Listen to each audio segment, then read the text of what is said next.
यह चैनल केवल मनोरंजन के लिए है। हम किसी भी प्रकार के अंधश्रद्धा को बढ़ावा नहीं देते। तो आइए दोस्तों, हम आपको सुनाते हैं हमारी नई भूतिया कहानी, और साथ में हमारे वीडियो को लाइक शेयर करें, और अगर चैनल में नए हैं तो चैनल को सब्सक्राइब करके नोटिफिकेशन बेल को दबा दें ताकि हमारी नई वीडियोस आप तक सबसे पहले पहुंच सके। फिर मैंने कहा, माफ करिएगा, मगर मैं आपके घर नहीं जा सकता क्योंकि मुझे अपने घर जाने में देर हो रही है। यह कहकर मैं आगे बढ़ गया। कुछ सेकंड आगे बढ़कर मैंने पीछे पलटकर उस लड़की को देखा तो वहां कोई नहीं था। मैंने सोचा कि वो लड़की अभी तो यहीं थी। वो इतना जल्दी कहाँ चली गई, और वो इतना जल्दी अपने घर भी नहीं जा सकती। खैर छोड़ो, मुझे इस बात से क्या मतलब। फिर मैं जैसे ही आगे की तरफ मुड़कर जाने को हुआ तो मैंने देखा कि वो लड़की मेरे से 10 कदम की दूरी पर रोड के किनारे खड़ी है। यह दृश्य देखकर मेरा दिल बैठ गया। मैं किसी तरह हिम्मत बांधकर साइकिल से आगे बढ़ने लगा। अब मेरी साइकिल उस लड़की के पास पहुंचने वाली थी। तभी मैंने अपनी रफ्तार तेज कर दी और उस लड़की के बगल से निकल गया।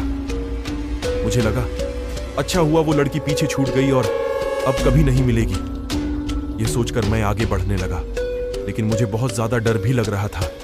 मुझे लग रहा था कि वो लड़की इंसान है भी या नहीं। वो मुझे फिर मिल गई तो क्या होगा? अगर वो लड़की चुड़ैल हुई तब तो मुझे मार डालेगी। ऐसे बहुत सारे सवाल मेरे मन में चल रहे थे। तभी मैंने देखा कि वही लड़की उसी सड़क के किनारे बैठी हुई थी। उसकी शक्ल अब भयानक हो गई थी। उसके बाल बिखरे हुए थे। उसका शरीर खून के छींटों से भीगा हुआ था। उसके पांव उल्टे और मुड़े हुए थे और वो काफी भयानक और गुस्से में लग रही थी। ये सामने का खौफनाक नजारा देखकर मेरी रूह कांप गई और चीख निकलते देर न लगी। मेरे पैर जैसे जम से गए थे और हिलने का नाम भी नहीं ले रहे थे। किसी तरह मैंने अपने आप को काबू किया और पीछे मुड़कर पूरी ताकत के साथ साइकिल को भगाने लगा और अपने मन में हनुमान चालीसा पढ़ने लगा। मैं जैसे जैसे साइकिल को तेजी के साथ भगा रहा था, वैसे मुझे लग रहा था कि कोई मेरे साइकिल के साथ साथ दौड़ रहा है। फिर कुछ दूर साइकिल चलाने के बाद मुझे चक्कर आने लगा और उसी सड़क के बीचों बीच मैं बेहोश हो गया। जब मेरी आंख खुली तो सुबह के लगभग 5 बज चुके थे। तभी एक बाइक वाला आदमी मेरे पास आया और मुझे मेरे घर ले गया। और रात की सारी घटना मैंने अपने माँ से बताई तो उन्होंने मुझे बताया कि वह सड़क भूतिया है और उस सड़क का कोई व्यक्ति ज्यादा इस्तेमाल नहीं करता।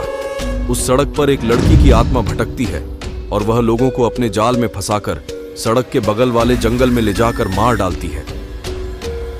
यह बात सुनकर मेरे होश उड़ गए। मैं सोचता हूं कि अगर मैं उस चुड़ैल के बातों में आ जाता और उसके साथ चला जाता तो मेरा क्या होता। उस दिन के बाद से मैं कभी भी उस सड़क से दोबारा नहीं गया। दोस्तों, आपको हमारी यह नई कहानी कैसी लगी, प्लीज हमें कमेंट करके जरूर बताएं।